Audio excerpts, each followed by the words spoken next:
Italy की प्रधानमंत्री Giorgia Meloni को लेकर राहुल गांधी के मंच से हुआ मजाक अब राजनीतिक विवाद बन गया है। उनके माइंड में घुस गया कि फॉरेन पॉलिसी इज दिस।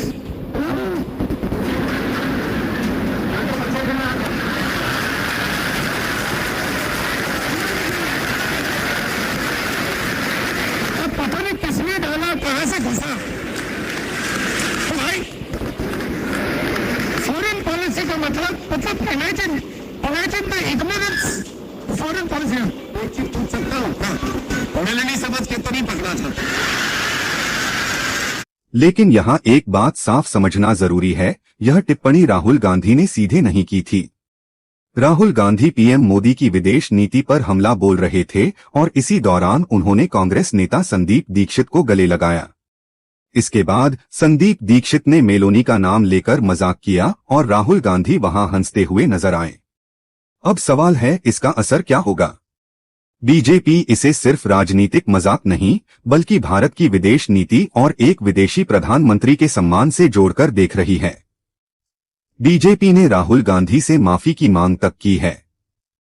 सबसे महत्वपूर्ण बात यह है कि विदेश मंत्रालय ने भी भारत और इटली के मजबूत संबंधों का हवाला देते हुए सार्वजनिक बयानबाजी में सम्मान और सावधानी बरतने की बात कही है। भारत और इटली के रिश्ते अब सिर्फ नेताओं की मुलाकात तक सीमित नहीं हैं। दोनों देशों के बीच व्यापार, रक्षा, तकनीक, ऊर्जा और रणनीतिक सहयोग जैसे कई क्षेत्र हैं। तो क्या जॉर्जिया मेलोनी खुद इसका जवाब देंगी? अभी तक मेलोनी की तरफ से राहुल गांधी या संदीप दीक्षित की इस टिप्पणी पर कोई आधिकारिक प्रतिक्रिया सामने नहीं आई है। इसलिए यह कहना जल्दबाजी होगी कि इटली सरकार कोई डिप्लोमेटिक एक्शन लेगी। लेकिन मेलोनी पहले दिखा चुकी हैं कि अगर उन्हें लगे कि किसी विदेशी नेता ने उनकी गरिमा या इटली के सम्मान को निशाना बनाया है तो वह खुलकर जवाब दे सकती हैं। इसका सबसे बड़ा उदाहरण डोनाल्ड ट्रंप वाला मामला है। जून 2026 में ट्रंप ने दावा किया था कि मेलोनी ने G7 में उनके साथ फोटो लेने के लिए उनसे बार बार आग्रह किया था। मेलोनी ने इस दावे को पूरी तरह गलत बताते हुए कहा था कि उनके बारे में कही गई बातें कंप्लीटली मेड अप हैं। उन्होंने साफ कहा कि न वह और न ही इटली किसी से गिड़गिड़ाते हैं।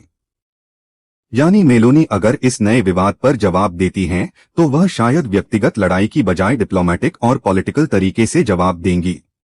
लेकिन फिलहाल सबसे बड़ा सवाल यही है, क्या नेताओं का राजनीतिक मजाक सिर्फ राजनीति तक रहना चाहिए या जब उसमें किसी दूसरे देश के प्रधानमंत्री का नाम आ जाए तो उसकी सीमा बदल जाती है? आपकी राय क्या है?